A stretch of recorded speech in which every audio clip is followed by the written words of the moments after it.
Here are the major tools for today. So, what have I been doing with them?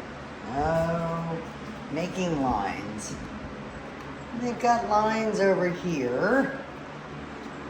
Washer, dryer area, possibly refrigerator. We've got lines over here. Kitchen counter, that kind of thing. We've got lines in here. Possible bed sizes. And we've got lines in here. Possible toilet size, sink size. It has been a day of measuring. Yeah, now I'm gonna show you what else I'm gonna measure outside. Next video.